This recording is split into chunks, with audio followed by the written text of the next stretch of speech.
Nah, hari ini kita akan membahas salah satu parameter penting dalam pemulihan ternak, yaitu repeatabilitas.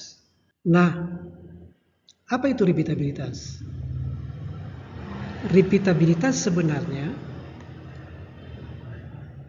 adalah salah satu nilai yang menunjukkan konsistensi dari sifat yang sama pada beberapa kali pengukuran.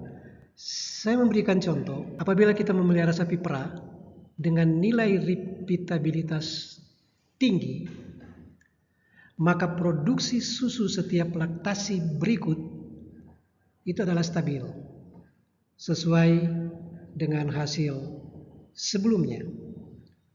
Jadi hasil yang kita peroleh pada laktasi berikut itu akan tetap tinggi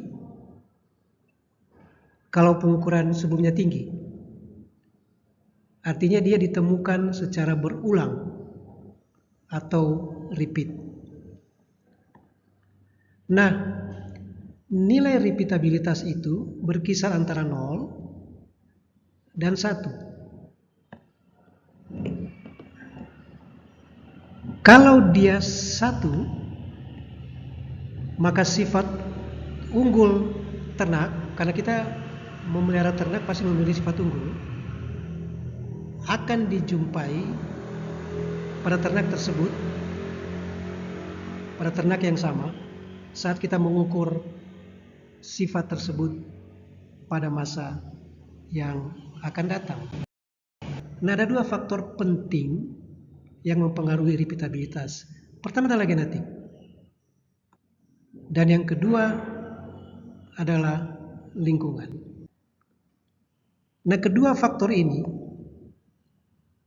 faktor genetik itu memberi pola dasar tentang kestabilan dari sifat ternak. Sedangkan lingkungan yang Anda tahu ada kualitas kandang, manajemen pakan dan seterusnya, yang juga akan mempengaruhi nilai repeatabilitas. Jadi gen di sini akan memberikan fondasi yang stabil, yang tentunya akan mempengaruhi nilai repeatabilitas. Kalau faktor gen menentukan bagaimana konsistensi sifat yang muncul sepanjang waktu, maka tentu itu juga bergantung pada kondisi lingkungan. Jadi konsistensi gen itu sangat penting, ya.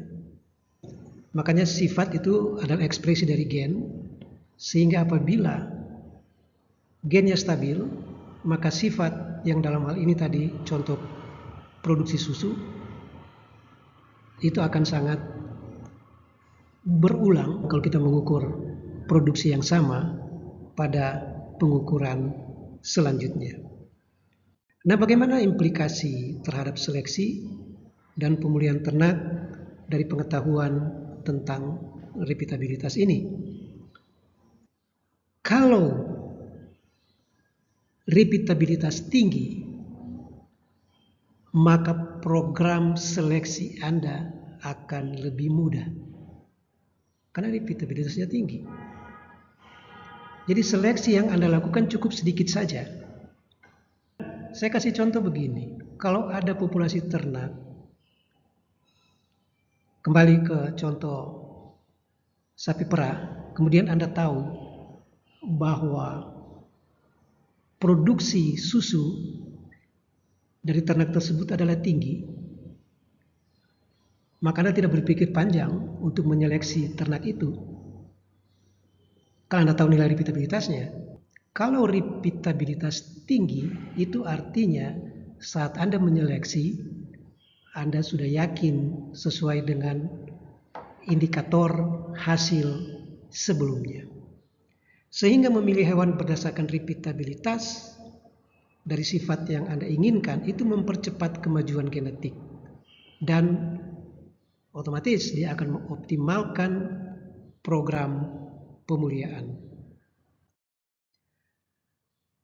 Nah, bagaimana kalau ada kasus apabila terjadi kesalahan seleksi? Misalnya begini, Anda menyeleksi induk yang tidak tepat. Dalam contoh ini, karena nilai repeatabilitas produksi pada sapi perah tinggi, kemudian Anda yakin sesuai dengan nilai repeatabilitas tadi bahwa kinerja produksi susu di antar laktasi itu memiliki konsistensi yang kuat. Kalau dia bagus, otomatis laktasi berikut juga akan bagus produksinya. Nah, kalau Anda melakukan seleksi secara keliru, misalnya memilih atau mempertahankan individu dengan produksi susu rendah, maka konsekuensinya akan bersifat berkelanjutan. Arti praktisnya, Anda akan memperoleh produk susu yang rendah karena repeatabilitasnya tinggi tadi. Artinya kemungkinan berulang itu sangat tinggi. Karena dia rendah, otomatis akan mendapat hasil yang rendah. Nah, sebagai implikasi utama dari kesalahan atau kasus ini bahwa performa berdasarkan repeatabilitas itu akan menentukan, akan mencerminkan performa masa depan. Sehingga kemajuan genetik yang stagnan atau bahkan menurun berakibat pada penurunan sifat produksi pada populasi yang Anda amati. Sebagai konsekuensi tentunya, efisiensi usaha ternak pasti akan menurun. Oke? Ada yang mau bertanya sampai di sini? Intinya sama ya, bahwa repeatabilitas itu adalah mengukur konsistensi suatu sifat pada pengukuran yang berulang. Kalau repeatabilitas tinggi, maka Anda akan mendapatkan hasil yang sama pada pengukuran berikutnya. Dan implikasinya sangat jelas. Kalau produksi susu rendah, kemudian Anda pilih sebagai indukan, maka Anda akan mendapatkan hasil yang rendah. Karena dia berulang, ya, repeatabilitas produksi susu termasuk menengah sampai tinggi. Jadi itu kata kuncinya. Jadi betapa pentingnya Anda mengetahui repeatabilitas. Dan tentunya heritabilitas ya pada pertemuan sebelumnya. Oke, kalau tidak ada pertanyaan, kita nanti akan lanjut dengan bagaimana menghitung nilai repeatabilitas.